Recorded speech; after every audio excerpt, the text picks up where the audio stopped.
What is going on, guys? This is Daniel, and in the first round we have a very intriguing matchup between the Celtics and the Pacers. These are two quality teams, and we actually got a preview of this matchup just last week when the Celtics crushed the Pacers in Indiana.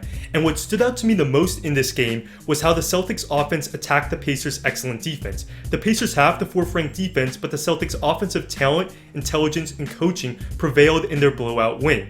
And this is a big deal because if the Pacers want to win this series, their defense is going to have to carry them since Oladipo is hurt. And in this game, the Pacers didn't play bad defense, but the Celtics offense out-executed them. They utilized smart screens and cuts, they executed clever set plays, and they utilized Hayward, who had a great game. So these are the things I'll be talking about in this video as I look at how the Celtics offense attacked the Pacers defense.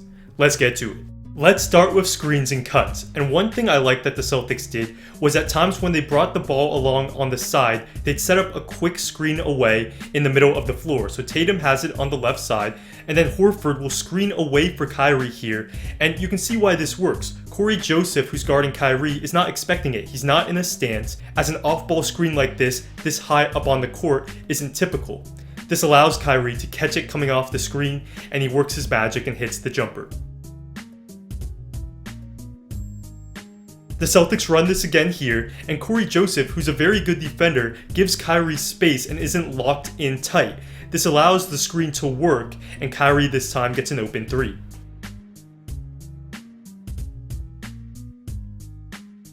This time the screen is set for Tatum, and I love how quick it flows here. As soon as the ball is up the court and Tatum has crossed half court, Tatum is looking to run off the screen. Horford sets the quick screen, and then on this play, the Celtics draw a switch from the Pacers. This leaves Bogdanovic guarding Horford, and they've created this favorable matchup with 16 seconds left on the shot clock. Very nice. Though on this play, Bogdanovic plays great post defense and Horford travels.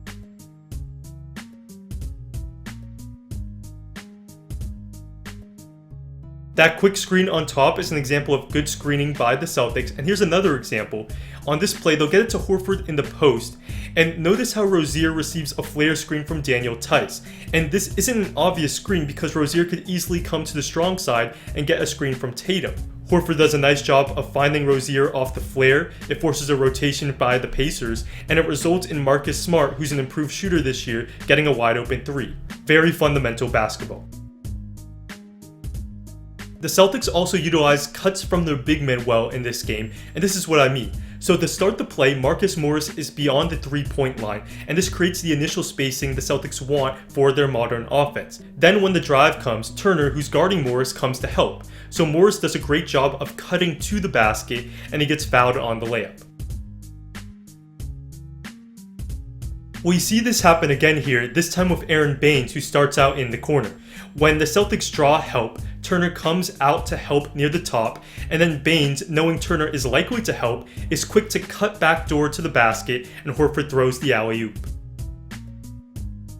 Now, why does this cut work so well? Well, let's watch this play again, and this time, imagine Baines starts out in the dunker spot near the block. And in this case, Turner would come to help, and then there's a good chance Matthews would see Baines in the dunker spot and rotate down to take away the lob. But because Baines starts in the corner, that cut is behind Matthews, and it's harder for the defense to anticipate. No one rotates to Baines, and it's 2 points.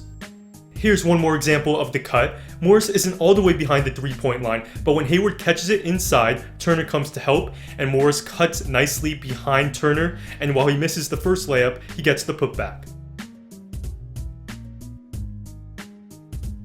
Let's move on to the Celtics' clever set plays, and what I want to focus on is how they specifically attack the Pacers' defense. And to set up the first play, let's set up the matchup. Thad Young is guarding Horford, and what he'll do when Horford sets the ball screen is he'll hedge out. And we see how this hedge works well here as they contain the pick and roll. But the Celtics were ready with a counter, and this next time, Horford comes to set the ball screen, but first, Marcus Smart is going to set a screen on Young. And the effect is, when Young gets stuck on that screen, he no longer can hedge, and the Pacers are forced to switch. Now, there is a mismatch in the post, with Corey Joseph guarding Horford, though on this play, the Celtics don't take advantage as Horford throws an elbow, and the play is called dead, but the most important part was they got that switch in the first place because of that set play. In the second half, they came to this play again, but this time Young does a great job of maneuvering the screen, and he does get in position to provide a solid hedge. So that screen and roll was not successful for the Celtics. But this is what I love. The offense doesn't stall, Kyrie hits Baines, and the Celtics immediately flow into a nice dribble handoff action for Tatum, and Tatum hits a 3. I like this fluidity in their offense.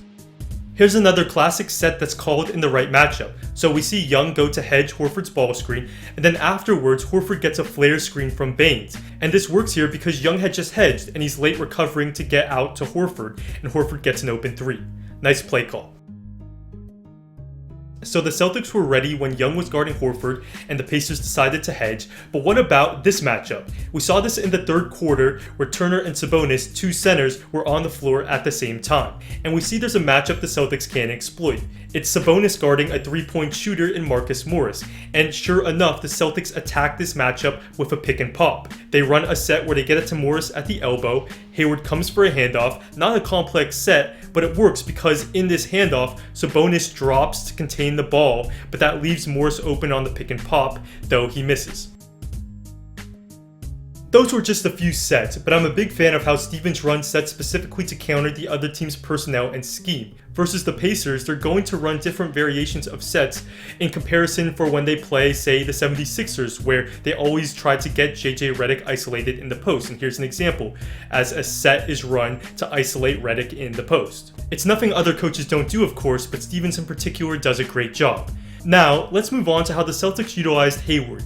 Hayward had 21 points on 9 of 9 shooting, and the main emphasis was simply to get it to him often, and this was seen with some of their after timeout sets. For example, here's an ATO where they set up a handoff for Hayward, though here he actually turns it over.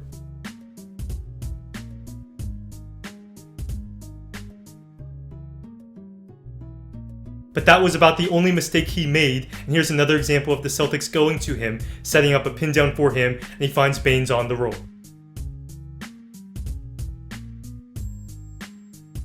Hayward was confident in this game, and here he does a nice job of attacking Tyreke Evans and using his size to overpower him. And here's another example of him initiating the contact and finishing.